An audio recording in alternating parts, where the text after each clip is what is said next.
Hey, it's Galfi and Galfette. Today, I'd like to introduce you to a drum machine that's not very well known, yet very easy to use. With this plugin, you'll be able to compose and record beats very quickly for your projects. I'll tell you all about it just after the intro.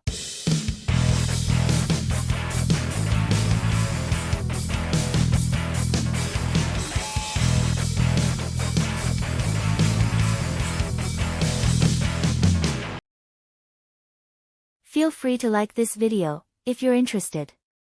You can also subscribe to our channel and activate the bell, which always helpful for us.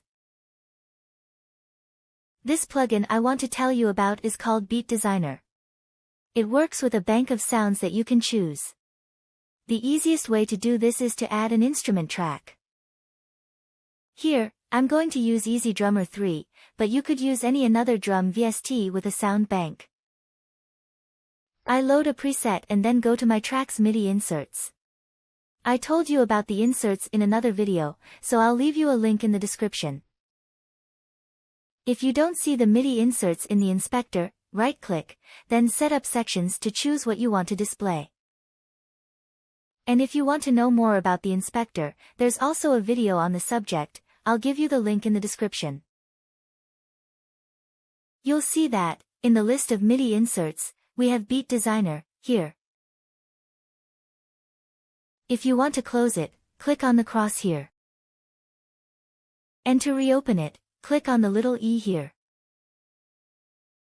You can resize the window if needed.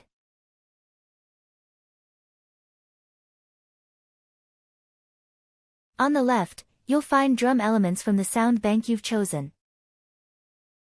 You can test the sounds by clicking on the speaker to the right of each slot.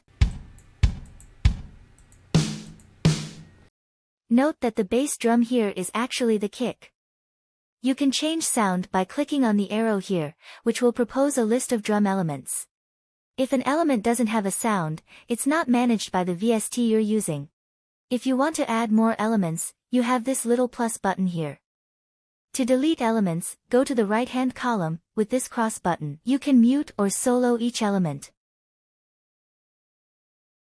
You can also move them by clicking here and moving your mouse up and down. To create a drum pattern, click where you want to add sound.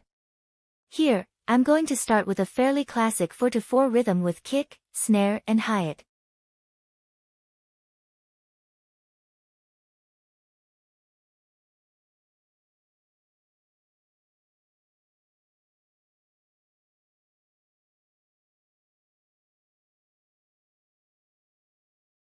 Press the play button or space bar to start playback, and you've got this.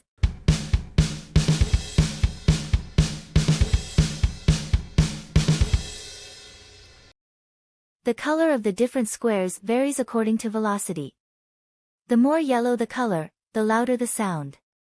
When you place a square, if you leave it clicked, you can choose the velocity, again by moving your mouse vertically. Here, my first snare stroke is at 127, i.e. the maximum, and it will sound very loud. The second is at 1 and will barely be heard.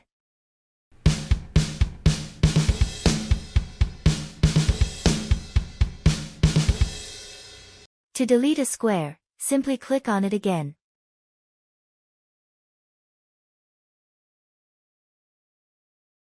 You don't have to draw each square manually.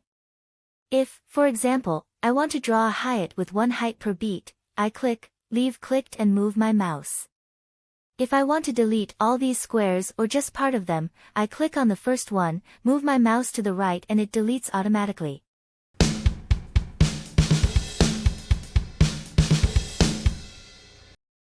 If I want to change the intensity of all my hi-hat squares while drawing them, I click, leave clicked and move while leaving clicked to select the value I want. If I want to change the velocity of all the elements in a line, I press Shift and click the left mouse button. You can see that my elements here have different velocities. If I Shift plus click and move my mouse, the velocity differences are preserved. By default, it's a 16 beats pattern, but you can change this value here, either with the arrows, or by double-clicking and entering the desired value, between 1 and 64. Here, you can choose the step resolution, i.e. the length of the notes. At 1/2, the tempo is very slow.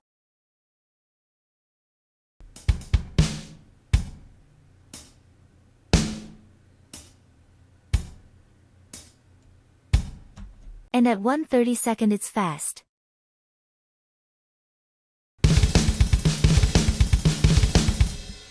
For each element, you can set the offset, to play forwards or backwards of the time or click. Swing offsets every second drum step for a lane. If a triplet step resolution is used, every third drum step is offset instead. These two bottom sliders are used to set swing values for the entire pattern.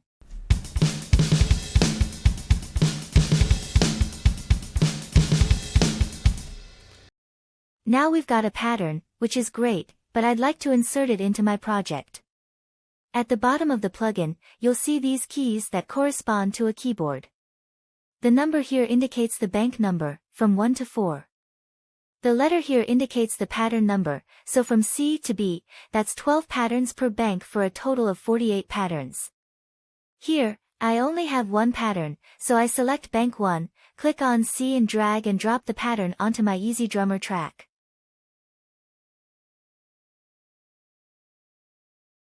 If I then click on the next pattern, it's empty. So I create a new pattern. I can then alternate my patterns.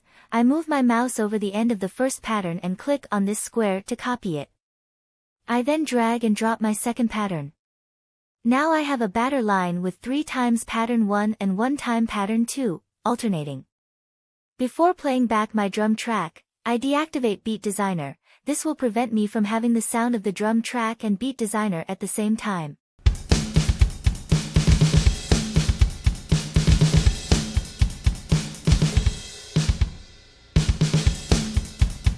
Feel free to leave a comment if you have any questions or suggestions.